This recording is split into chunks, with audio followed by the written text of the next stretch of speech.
Hi, and welcome to CTO Lifeline, the live stream Hello. dedicated to helping CTOs move from surviving to thriving. All right, so let's jump into intros, and let's start with you, Jakub.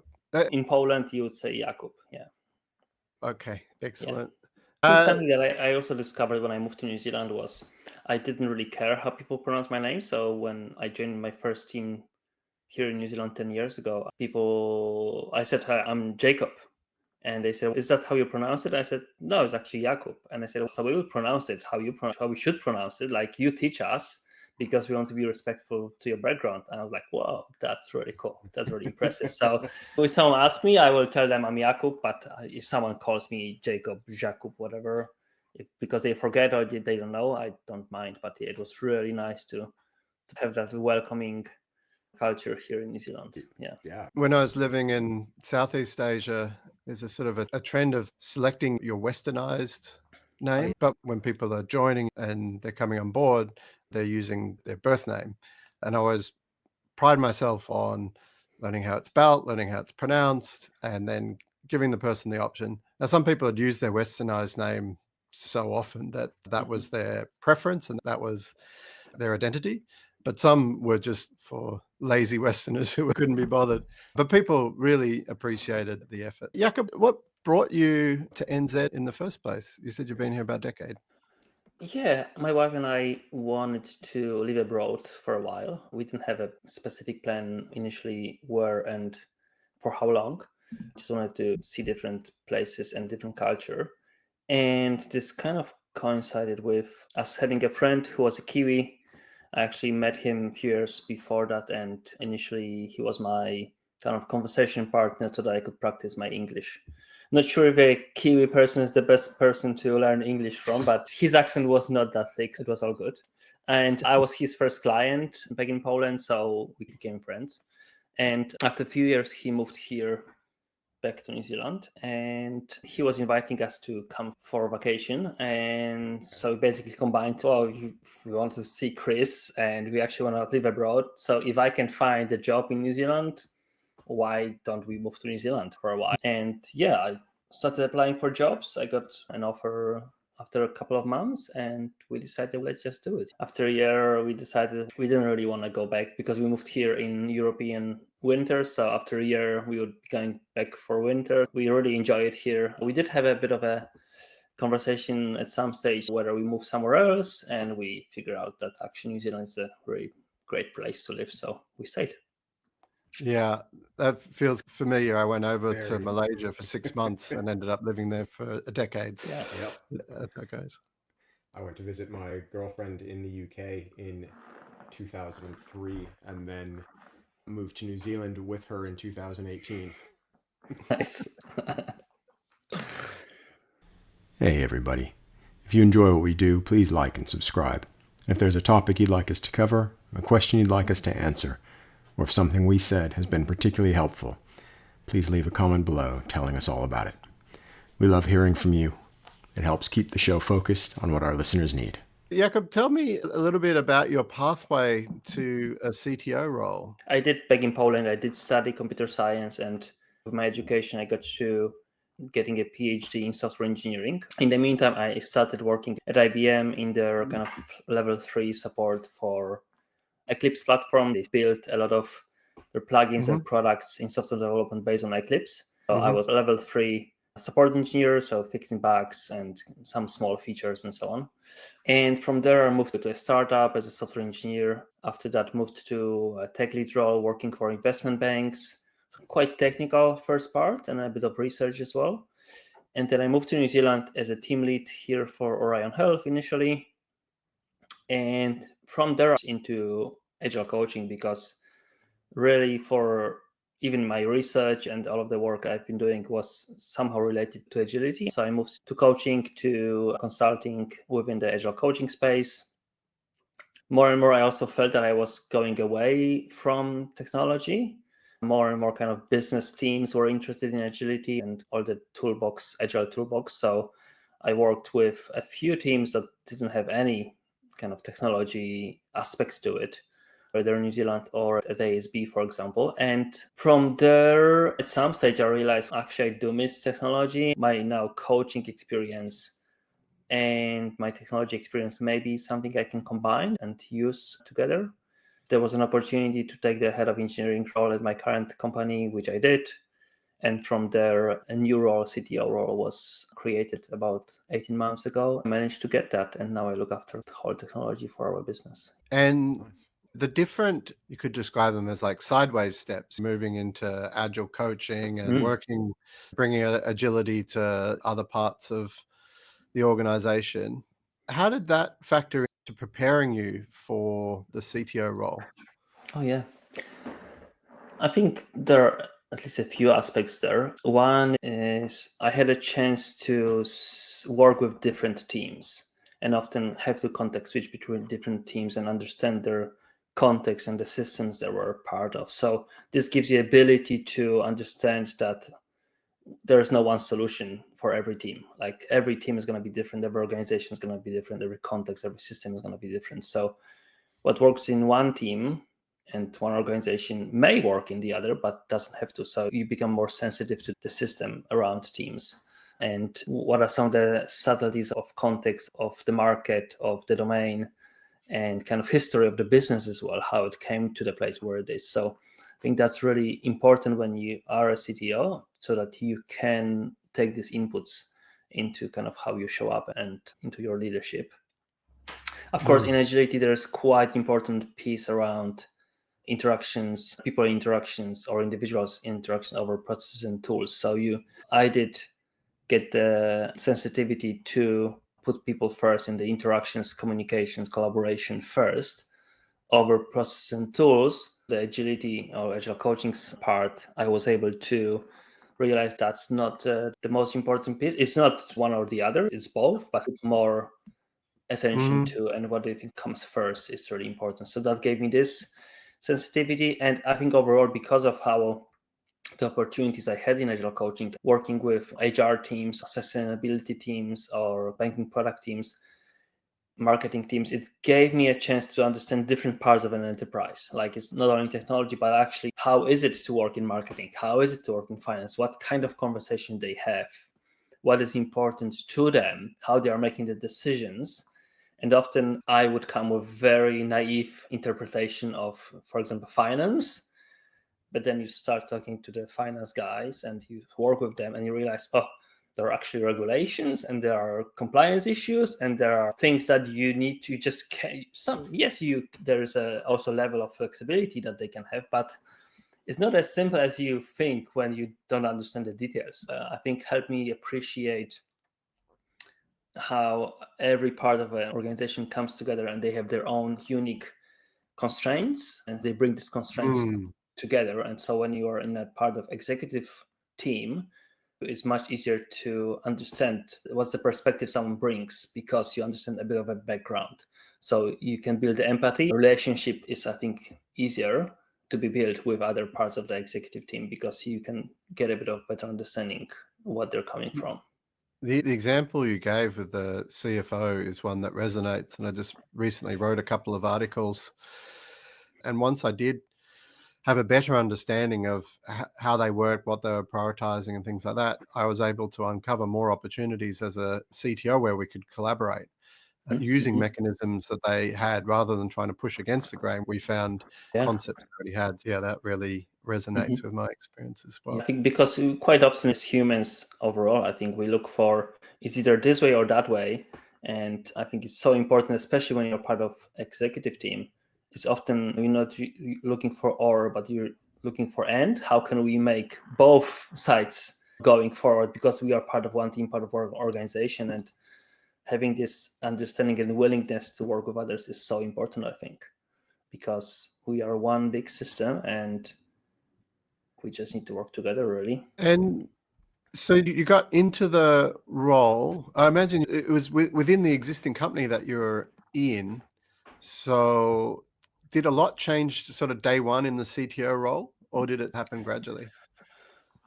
Quite a lot, yes, because we are still probably maturing our digital stance, how we do things, because at the heart we are a service business That's based on the relationship we have with our clients and with doctors. And so we are still digitalizing the business, and there's a lot of new things that we've been introducing. I moved from head of engineering who was looking after just one function, and that had, I think, 12 engineers. And I built that team from scratch. I was the first person in the engineering. I hired everyone. So I knew everyone that I hired. I had one-on-ones with them. And I moved from this one function to 4 functions with now 30 people. Most of them I haven't hired. Some of them I haven't even met. And I had now leaders that one actually person left around that time as well. So I basically had a new team without a leader who had the context. So I had to learn a lot about that, in this case, about IT side of things, which again, I didn't really have much experience myself. So it was learning about the context, but also about the tools and approaches in that space and trying to connect the dots.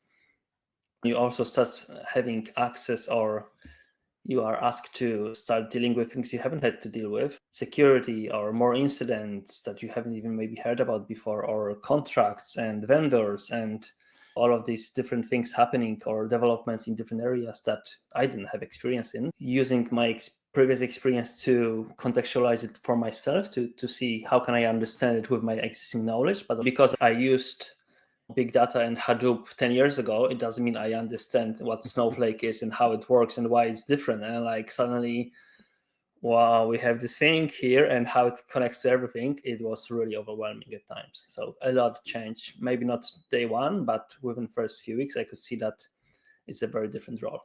Big, overwhelming step change. How do you then keep from actually being overwhelmed? How did you manage? Yeah, I think the first piece was to acknowledge that I was overwhelmed.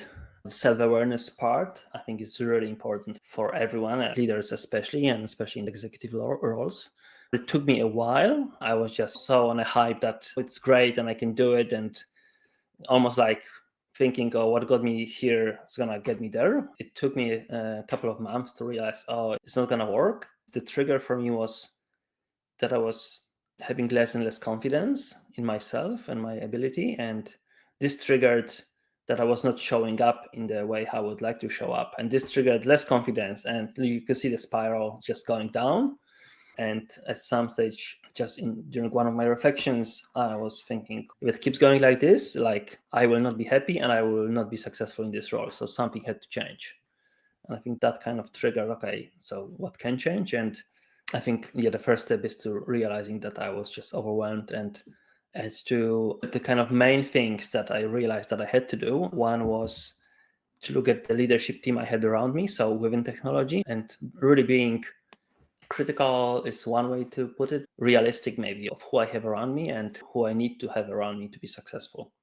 Because I realized that having a small team and everyone, I knew everyone and I was quite close to the code, I just could not be across everything. I just couldn't. So I had to have the leadership team around me with whom I could work with and who I could trust. And I also had to find a way, how do I communicate with them? How do I set expectations, what I need from them, what they need from me, and when do I step in? When they take whole ownership, when we partner, and this was all. And part of that was realizing, hey, I actually don't have leaders in certain space, and I do need to have them. Changing the structure that is going to work for me and for the business and for the teams was really important, because then when you have that foundation, you know that you don't have to worry about many things, and the level of overwhelm can decrease because you've got people who will handle certain things, and you don't really have to be across so many details. So I think that was one thing that really triggered the change, and that realization. Second thing that I also realized was that because I was maybe not new to the country, but I didn't have friends from university or from school. Yep. And because after being here for 2.5 years in one company, then I moved to Agile coaching, which was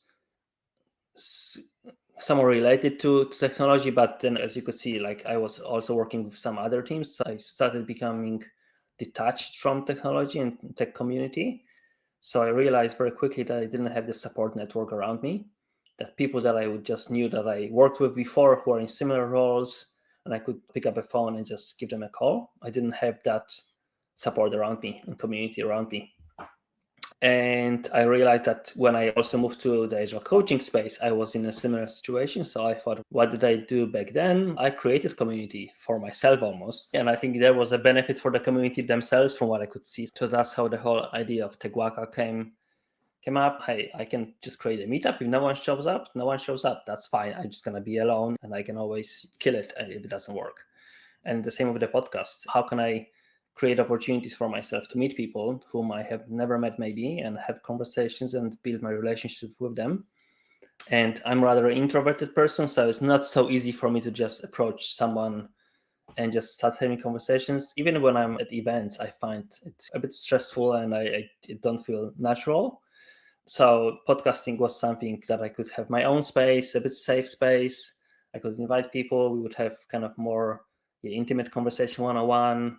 And it just helped me, again, create my confidence, meet these people. And with these people who are on my podcast, I have really good relationships and I keep in touch with them.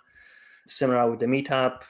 So I think that was the second step for me to build my confidence and also be in charge. So it wasn't just I was a victim of this overwhelm and this lack of confidence. I actually now had steps I could take, even though I was not just from Monday morning. I was like, no, I'm now super confident. I still have my problems, but I was taking actions to overcome them, which just gave me the energy that eventually it will come together. And after a few months, I could actually start feeling the difference. Yeah. Yeah, I think that's how you and I met as well, through one of the meetup that you ran. How many podcast episodes have you recorded so far? There were 20 episodes with 16 guests. Yeah. I want to come back to something you talked about when you were talking about feeling overwhelmed, which was again the different areas that CTO is responsible for. So I think about them as the 4 distinct areas.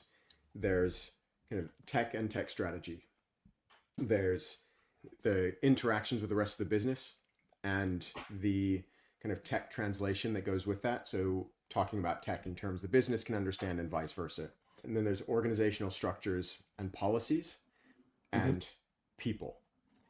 And as a CTO, you're responsible for all of those things. That's mostly too much for most people.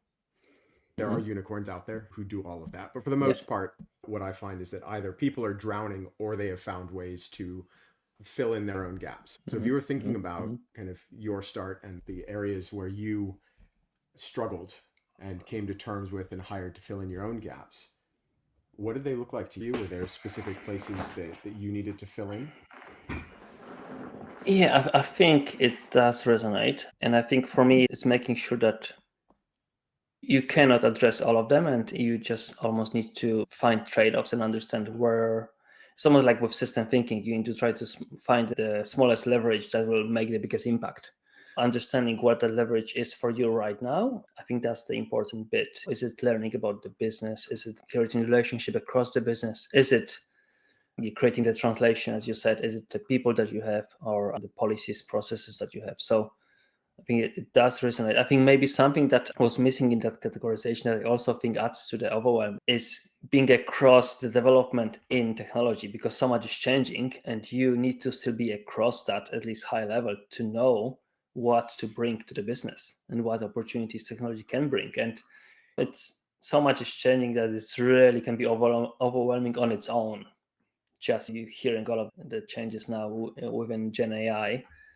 And how do you apply this to the business, and how do you, again, translate, align with the strategy, and help with people processes need to change. So it's on its own. It's an additional, I think, area. One is understanding that your executive team that you're part of now, it is your first team.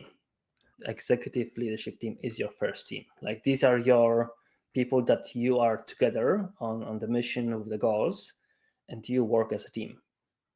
And everything that you apply to all of the teams you were part of before or you were leading before, the same applies to this team. And you also work with people who have their own emotions, they have their own goals, their own insecurities, but also they're your teammates. All of the conversation about psychological safety, about feedback for each other, about making sure you have common goals, how you deal with conflicts in that team, like all of this is super important. And also remembering that all of the goals of that team, these are your goals as well. Even though you may not be an expert, or there might be some change in sales that need to happen and you cannot contribute really well enough, but it's one of your goals as well. And you are part of leadership team. And I think that was a really big change for me, helped me build the relationships I need and understanding of the business as well, and how I show up in that team, really. Yeah. It's very hard to get things done in technology if you can't pay for it. So you need a good relationship with the For CFO example. and the Yeah. COO as examples. It's very hard to work out the boundaries between digital marketing under the CMO and what the product teams are doing under the CTO if you don't have a good relationship. And you've got examples across all the roles around the executive team. And it's not unusual for CTOs and people in other roles to find themselves actually starting to facilitate those conversations about how do we identify shared goals across the executive team, because the default state is often each executive has their own individual goals that are all pulling in different directions. And working with the CEO and your peers to align in those may be a necessary first step. Yeah. You talk about the need to have them be your first team, but we see and we hear about a lot of organizations where a lot of executives show up and aren't aware that's the case. So a lot of us show up and get promoted into essentially rulers of our own little fiefdoms or our own little empires. And until we shift the way that we think about things, we can often end up at odds and in conflict. Yeah. Completely avoidable conflict, but very common. And just to make it maybe more specific for the audience, what we do as an executive team right now, we do have our stand-ups every day. We talk about what we call big goals or big stones for the week.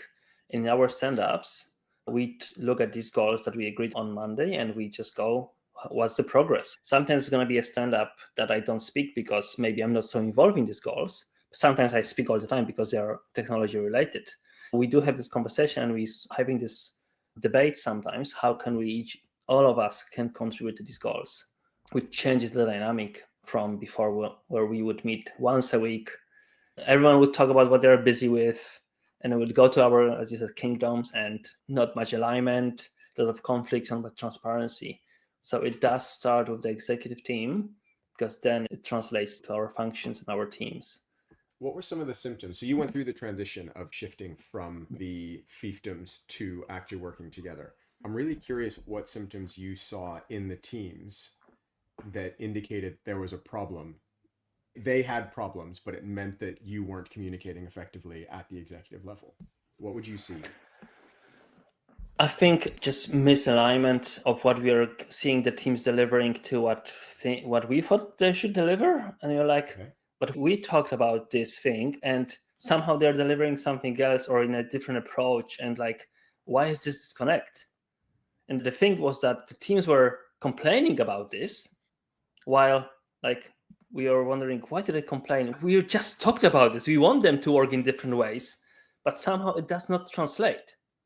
It's just so weird. We're actually talking about the same thing and we want the same way of working, but they just think that we don't. And it was just so bizarre how easy it is to have this miscommunication between the layers. It's such a good example of misalignment.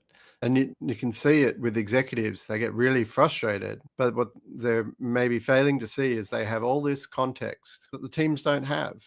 So unless you're doing something to bridge that gap with the team, then you can't expect that they'll make the exact same choices. And so if you're frustrated about that situation, you should be frustrated with yourself as the executive, because it's the signs point back to you.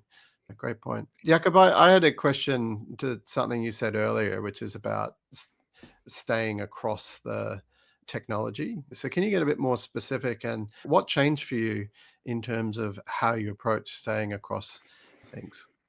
Oh, yeah. I think and it was part of the overwhelm, I think, is realizing that you just cannot know everything and you cannot be across everything. That's just impossible. So deciding what you need to be across and to what extent is key to just stay sane, I think, because otherwise you're just going to go crazy. My approach is that I do have I have 4 functions in technology. So My approach is to learn tiny bits from what's happening across all of them. So I have a couple of newsletters from each area that I try to read and stay across. And of course, I learn what works for me, what's useful. And there are weeks that I don't look at them, and I try to be quite disciplined so that I know what's happening and I can understand how it relates to our business. I do have also like a to-do task that is every week. For every Monday, I have day for engineering, Tuesday is day for IT and security, and so on. So I also try to find time in my day to do a level of learning and kind of understanding what's happening in the market, and then trying to go out there to these events and see what people talk about, coming to meetups, listening to podcasts. That's probably a big thing for me. Is I try to utilize the time I have while driving, while exercising, going for a walk. There are times where I just need silence and be with myself, but quite often it is listening to something that someone else produced and just trying to understand now, contextualize it, how could it apply to our business and what are some of the similarities or differences, or is it something that maybe not, or maybe not now. Yeah, I think it's less details, but more broad spectrum of topics I need to be across. And not only technology, learning about design and learning about marketing as well. And again, depending on what you need, but not constraining yourself, just technology is the only thing you need to learn about. But you also need to learn about some of the other functions so that you can understand how technology supports them or hinders them. Yeah, certainly, like I don't have much time, if at all, for coding right now. So that's something I had to let go of, and yeah, that's fine. But I can learn about what AWS has to offer now, and I can connect the dots because I know what coding is. And if someone asks me to code, yeah, sure, I can code. Why? But I don't have time for that. You're talking in a lot of ways about operating at a different level of abstraction. That's it. Yeah. And some of the challenge there can be your previous identity is wrapped up in being the expert in those things. 100%.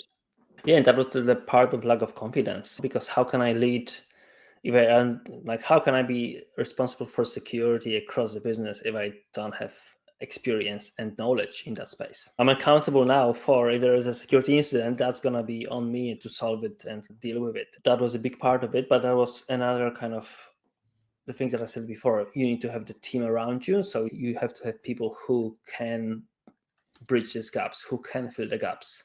So understanding, I think that's again part of self-awareness, what your strengths are, what your weaknesses are, and then you can deal with weaknesses in a couple of ways. One way is through learning, embracing growth mindset, and then spending time to learn things. Another way is to find someone else who has the skills. And I try to, in that case, be open with that person, saying, I don't really know much about this thing. That's why I'm hiring you to help me. Tell me what you need from me. How do you want me to show up in this space? And I'm going to partner with you, and I will help you be successful, but you will also help me be successful. So filling these gaps is so important. So again, you cannot be an expert in everything. You just cannot understand everything to the nth level of detail. So finding the people who can do that, who they're going to be in specific areas, they're going to be more experienced and smarter than you. That's great. That's what you want. And you want them to grow. And yeah, that's why you have them. One of the things that we talked about was the organizational responsibility, right? Structures, policies, things as an executive you gain responsibility for, but as a individual contributor or manager or even manager of managers, you are often subject to rather than responsible for. So I was just wondering, when you step into that role and you look around and you see what's happening, how can you tell which of the kind of policies and which of the team structures and which of the kind of organizational behaviors are helping and which ones get in the way and need to be changed? Yeah. In a way, I think it's similar to software architecture. When you go to a new organization and you look at the architecture, you may be asking the same question, like, why is it done this way? It just doesn't make sense. Okay. And usually there are reasons for these decisions that were made in the past. Similar with organizational design, there were reasons why things were designed that way.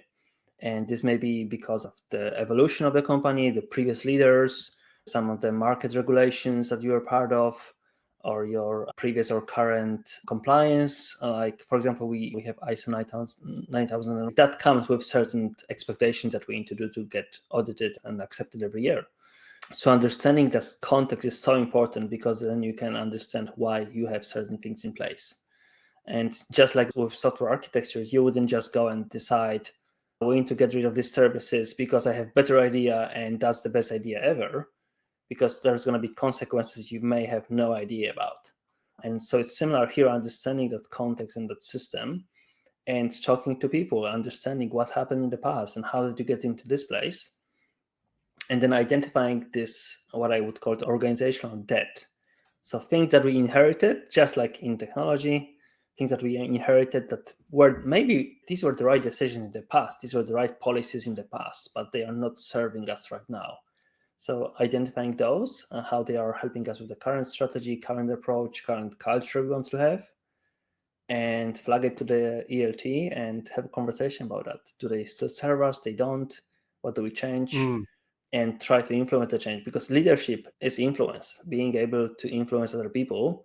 And when you are a CTO, this means influencing around the ELT table. You mentioned what was really describing a concept which is known as path dependence. And I've written about this on the great CTO blogs. I thought it was a really good illustration of path dependence in action. And as you say, it might have been right for that context at that point in time, but you need to assess the present situation and whether it still makes sense. But that can be a great tool for decision making. Just like in a startup, you start with something simple, you test your ideas. Some of it can be done manually in the background, and that's going to work. For when you're a startup, you have 10 customers, that's going to work. But it's not going to work when you have 100 customers, 1,000 customers, when you have different markets, different regulations. Suddenly you need to have different structure. And often that evolution itself creates some organizational debt that you need to deal with. That continuous improvement mindset that you can bring will help you identify where you need to change. We're also, so far, a lot of what we've been talking about has been the organizational perspective, right? What's good for the business, what helps the business grow. And it's important, but it's not the only aspect.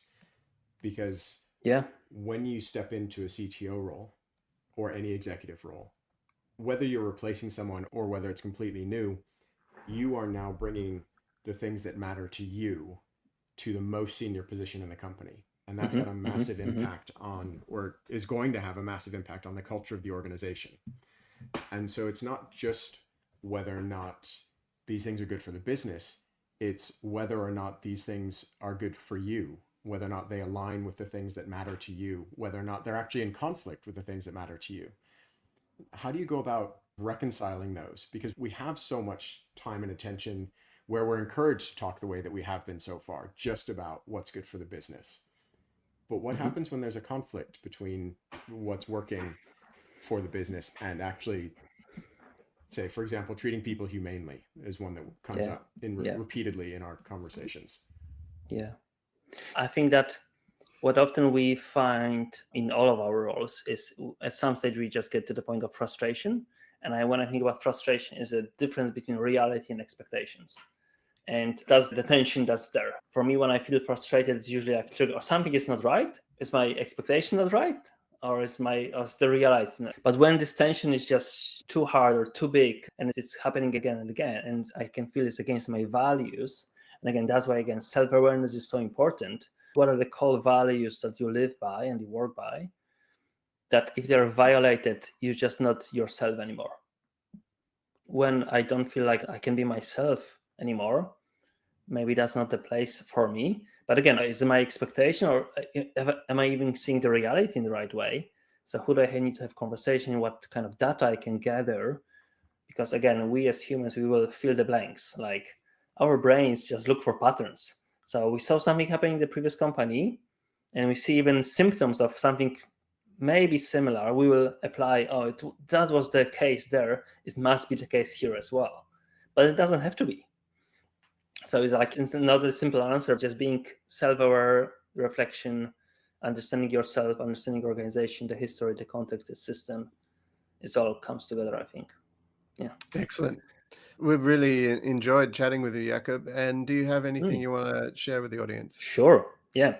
Thanks, guys. The main thing that I'm doing in the community now is under the banner called TechWaka, going together on a journey as technology leaders. There is the website that just recently launched, and we have three main parts of TechWaka right now. One is the podcast that started last year, and new episodes are coming soon. So you can find it on Spotify, Apple Podcasts, and wherever you listen to podcasts. Second is the TechWaka Leadership Collective, which is on meetup.com. We have meetups virtually, but also started having breakfast now. One was this week. I hope we're going to have them more often. So come and join us on meetup.com, wherever you are in New Zealand. And third part is mentorship. It's just starting right now. The previous guests of the podcast are most of them becoming mentors for the community. So if you want to get mentorship, our first cohort is starting in February. So come and join us. You can still sign up.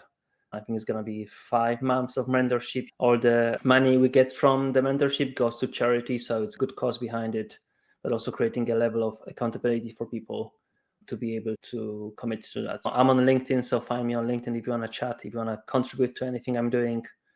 And thanks, guys. I've been observing what you've been doing last year, and it's great. I think the more we do, I believe in the abundance mindset. So the more we do for people, it's just going to create more opportunities for all of us. So thank you, because the two of you are doing a great job. Thank you. There's so many CTOs and other tech leaders in need. So the more help that's out there, those are really great initiatives. Totally. Thank you. Awesome. I will leave you guys. Cheers. See you, mate. All right. After that discussion with Jakub, let's recap and talk about what can a CTO do next, and how can a first-time CTO approach the role. So one of the takeaways that I had from what Jakub was saying early on was he had baked in, even before being a CTO, deliberate times for reflection. And so when he was struggling, that sort of time for reflection gave him an opportunity to actually change things. So I thought that was a really important takeaway. Yeah.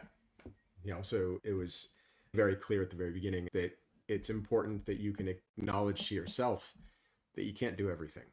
You want to. You just can't be across it all. And so in responding to that, he talked about assessing the capabilities of the team. If it couldn't all be done by him, then what were the capabilities within the team in terms of other people picking up different responsibilities? And he realized that he had some people that could step into those, but he also had some gaps, which meant he had some opportunities of things to look for, either within the talent or outside the organization. Yeah, and building up that network so that the gaps that you have and the gaps in the team get filled. You don't have to live with them. I think that's a mistake a lot of first-time CTOs make, is just continuing with whatever team they already have in place. And the realization that actually they're the ones who make those decisions and are now responsible for the structure of the team is often new and doesn't come easy. Some people, like Jakub, kind of figure it out and realize it on their own. Some people have to be told, and some people have to eventually be called up by their CEO and told, why isn't your team doing what it's supposed to? Who do you have to hire to get the right people in? Yeah, and it can be challenging because if you are the newer joiner as the CTO, then a lot of the rest of the organization can be quite invested in people that are within your team as well. So that was an interesting thing that I had to navigate in my career. If there was a lot of existing trust in the team, but we were falling short in terms of capabilities that we had. You can identify that, but then you have to be always taking steps to regain control. Along these lines, it was one step after the other. It's like, okay, I need a support network. So then he was like, okay, I'm going to try something, and I might fail at it the first time or the second time, but I'll keep taking steps and hopefully filling the gaps that way. He also mentioned the importance of the first team, Noah, which is a theme that's come up before in our episodes. It's the notion that your peers at this point, the people who form the team that is most important for your success and for the success of the organization and your responsibilities, are not your technical coworkers anymore. It's the other members of the exec, the other members of the C-suite. And if they don't behave as a team, you can't expect anyone else in the organization to behave as a team? Also, in terms of his focus and how he used his time, he highlighted being situational. So, what he needed to know about each area would be different depending on the capabilities of the team members in that area, based on how much risk there might have been. So, rather than trying to have an equal level of detail across all things, applying more situational decision making around that was a strategy that served him well. And connected to that is actually the question in the back of your mind of, if you're no longer the expert, how can you be accountable? Just thinking through and discussing the implications of giving up leadership without being the person who has to be able to answer the questions at the end of the day. And it sounds obvious when you say it out loud that the CTO, while they may be an expert in some topics, it's almost impossible for them to be an expert in all topics. But as a first-time CTO, you definitely often feel that was my identity before. I could always go as deep as I needed to on any topic. And having that make a choice, you can really challenge your self-identity. So being able to empathize with how learning happens means you can apply those skill sets to cultivate environments where learning can happen. And if it sounds like all of this is overwhelming, it's because it is. Like, there is more here to do than can be done. Focus, dedicating time to keep on top of what's happening in the organization, keep on top of what's happening in the wider world, and just prioritizing the work that matters. Hire to fill those gaps, and you do what matters most. Yeah, if the gap within your team, or there's the thing that's overwhelming you, and hiring might be the thing that solves it, then carve out as much time as possible to do a really great job of that hiring. There's nothing worse than realizing something is important, but then trying to give it the minimal amount of time for it to succeed. Because you often then see things failing, not because it wasn't the right thing to do, but because you failed to put an adequate amount of time and attention to it. Being a CTO is hard.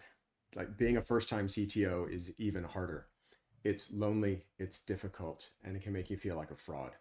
It's important to have someone that you can talk to about what you're going through, someone who can help you through it. Now, I'm offering a free coaching call to anybody who wants to talk. Just go to noahcantor.com/coaching call, enter the promo code 2025 free coaching, and I will talk to you then. If you're interested in individual or group coaching as a group of people within your company or across multiple companies, then get in touch at greatcto.me and you can find out more about the group coaching there. So yeah, check it out and come have a chat. All right, mate. Have a great rest of the day. Thank you. I'll see you soon. Bye.